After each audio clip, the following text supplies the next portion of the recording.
खुलुमबाय दिनै 9 नभेम्बर 2023 बिस्थिबार फैदो खौरांफोरखौ बेखेवनोसै।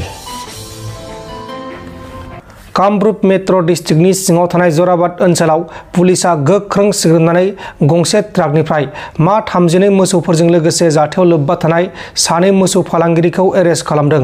हमजानाय 2 मोसौ फालांगिरिफोरनि मुङा जाबाय आशराफुल आलम आरो जाकिर आलम। दायनिगिरिफोरा मोसौफोरखौ मेघालया फारसे लांनो नाजादोंमोन। बरपेटा डिस्ट्रिक्टनि सिङाव थानाय सरथेबारियाव 2 हिनजावसा लांखारजानाय गुबुन रायजोआव पुलिसा संदाननानै मोनदों। सरथेबारि पुलिसा लांखारजानाय 2 हिनजावसाखौ राजस्थाननि सिङाव थानाय चुरुनिफ्राय बोखांनो हादों आरो जाथायाव लोब्बा थानाय गासै 4 दायनिगिरिफोरखौ बा लांखारग्राफोरखौ एरेस्ट खालामदों। हमजानाय दुथांफोरनि मुङा जाबाय आनार हुसेन 22 बोसोर बैसोनि, जाइनुर आली 32 बोसोर बैसोनि, साहिर आली 35 बोसोर बैसोनि आरो आमिनुल हक 25 बोसोर बैसोनि। उत्तर प्रदेशनि शामलीआव सासे 28 बोसोर बैसोनि सेंग्राया सासे आइजोखौ जुलिनि थाखाय प्रप'जेल होनायाव आइजोआ गनायना लायैयाव सेंग्राया गावखौ अरजों सावनानै थैनो नाजादोंमोन आरो बिनि मोदोमाव अरा 80% खामदों। दा बेखौ थैहां थासारियाव फाहामसालियाव फाहामथायगासिनो दङ। गावखौ अरजों सावनाय सेंग्रानि मुङा जाबाय बिनय। बिनयआ हौवा थैजानाय आइजोजों गोसो थोलायोमोन आरो बेजोंनो सोमोन्दो लाखिबोगासिनो दंमोन, नाथाय आइजोआ बेजों जुलि जानो हाया होनना बुंनायाव बिनयआ बे जाथायखौ खालामदोंमोन। लखनऊआव 2 सेंग्राफोरा गावसोरनि लोगोखौ गंसे ट्राकआ जाब्रबथाय खालामनानै जोखोम खालामनायनि उनाव 2बो सेंग्राया रागा जोंखांनानै ट्राकखौ होसोलांनायाव बाइकजों ट्राकआव सौदावनानै 2बो जायगायावनो जिउ गोमादों आरो जाथायनि उनाव ट्राक ड्राइभारआ जाथायसालिनिफ्राय खारखोमा लांदों। थैनाय 2 सेंग्राफोरनि मुङा जाबाय महेन्द्र कुमार आरो रितेश कुमार। गुबुन सासे जोखोम जानायनि मुङा जाबाय सत्यवान। दा बे जाथायनि सायाव पुलिसा गावसोरनि खामानिखौ मावगासिनो दङ आरो ट्राक ड्राइभारखौ थाबैनो एरेस्ट खालामगोन होननानै थैनाय नखरनि मानसिफोरनिसिम रादाय होनाय जादों। कर्नाटका रायजोनि चिक्काबाल्लापुराव सासे 9 थाखोआव फरायबाय थानाय फरायसा गथ'आ मबाइलजोंल' थाबाय थानायनि जाहोनाव गावनि बिमा आरो बिफाजों रायजाबाय थानायनि थाखाय गावनि जिउखौ गावनो फोजोबदों। थैनाय गथ'नि मुङा जाबाय लकेश 15 बोसोर बैसोनि। लकेशआ सानफ्रामबो मबाइलजोंल' थायोमोन आरो बेनिखायनो बिनि बिमा बिफाया रायदोंमोन। चिरां आरो क'क्राझार सार्भिस प्रभाइडार एनजिअ'आ जथायै खौरां मेलनि गेजेरजों थांनाय माखासे सान सिगां चिरां जिल्ला सान्तिपुर ओनसोलनि नाकेदाराल सार्भिस प्रभाइडार एनजिअ' आरो अरन एनजिअ'नि गेजेराव हाग्रानिफ्राय दंफां लाबोनायनि सायाव नारा-नाथा जालायनायनि सायाव सार्भिस प्रभाइडार एनजिअ'आ दंफां लाबोनायाव लोब्बा दं होननानै जोबथेसालियाव हगारनो होननायनि उनाव सार्भिस प्रभाइडार एनजिअ'आ लोब्बा दं होनना सोराङाव फैदों होननानै फोरमायदों। बे बावैसो सान सिगां दंफां हमनायनि लोब्बानि पारपासै आंनो सोंनाय हिसाबै बे थांनाय बुधबारखालि बे घटना जादों नङा होमबा? बेयाव आंखौ सासे मानसिया बिथोन होनायलाय नोङो मोनसे खामानि मावदो हायोबा आदा होननायाव आङो मा खामानि होनना आं बुंनाय जादों सासे मानसिखौ। बियो होनदों नों दंफांखौ हाहैल' हानानै नों उन समाव लायनाय टाइमावल' नों देखायहै, जेबो गिनांगौ गैया, डिपार्टमेन्टनि मानसियानो लायगोन होननायाव अबे डिपार्टमेन्ट होननायाव आं बुंनायाव बिसोरो बुंहरदों आंखौ सासे मानसिया सान्तिपुर एनजिअ'नि दाउखिमोन लायगोन होननानै बुंनायाव जेबो गिनांनो गैयाबा दे जों मावगोन, जोंहा गैयि मानसि हिसाबै जोङो हाजिराबाबो मावना जाखायो होननायाव आं माखासे मानसिखौ हाजिरा लानानै आं बे खामानिखौ मावहैनाय जायाखै। आंखौ थिनग्राया सारिलेनि नेरसोन, बियो सिंजों लेना देना दं नामा बेखौ आं बुंनो रोङा, बे खोथाखौ आंनो खिथायाखै, खिन्थु जास्ट बियो बुंदोंल' लायनायाव जेबो गिनाङा, लायनायाव जों दं, जास्ट नों हाहैल' होननायखाय जों हानाय जादों। बे रुनिकाटा रेन्जनि आन्दाराव थायो,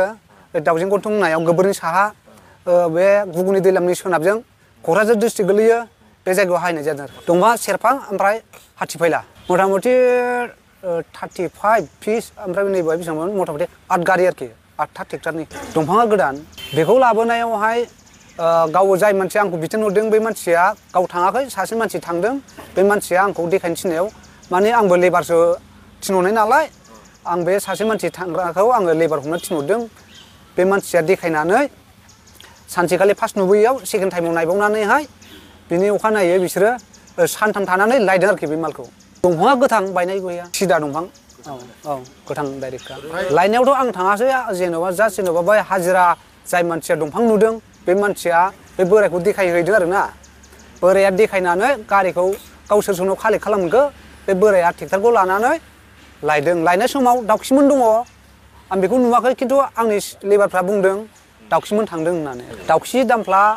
ओमफ्राय दैमोना आं बिसोरखौ सिनायो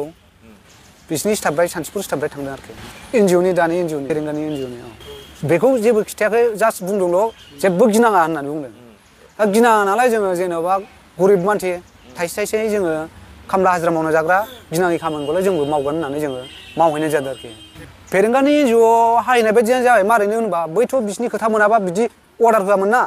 मोनसे डिपार्टमेन्टनि खोथा मोनाबा बेबो हारसिं बेफोरबायदि एफा गिदिर साहस लाना बिदि मावहैयामोन आरोखि साबा माने जेन'बा आंखौ बिथोननि हिसाबै आंजों रायज्लायनाय हिसाबै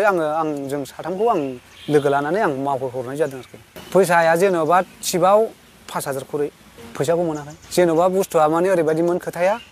जेलानाखि माल सफैगोन अब्ला खालि मोनगोन बे खोथा बुंदोंमोन माला सफैनि सिगां दावराव जाबायना गैया सिगां समाव गैया जेबो गैया दानिल' गैया बिटिआर गोरोबथाजों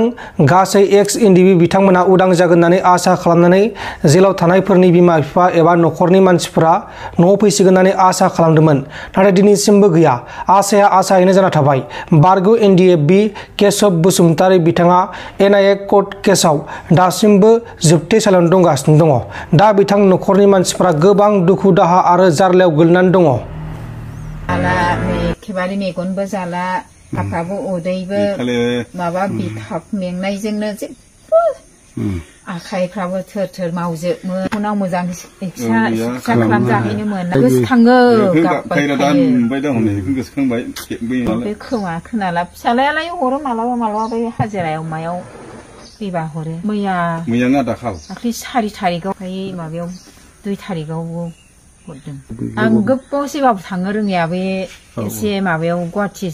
जेलावहाय प्रग्राम जानायाव थांनायनिफ्राय थांदों आं नेटआव नायगासिनो दं मोनदों बेखौथ' जाबो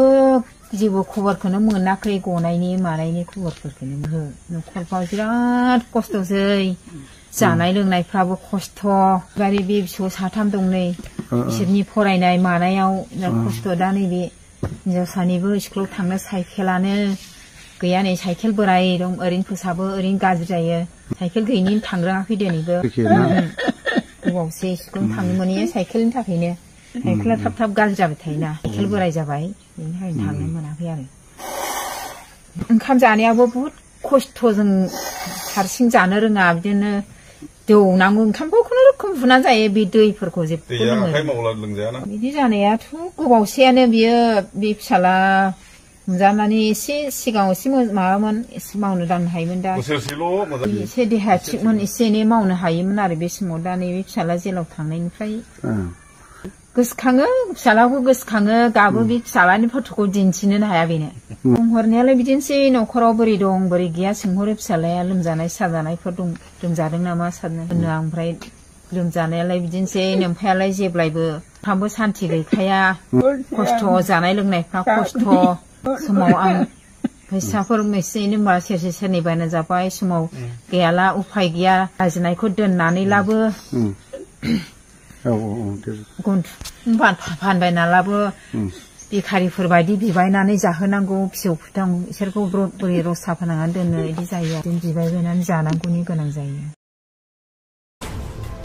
नोंथांमोन दिनैनि खौरांफोरा बेखिनिल'मोन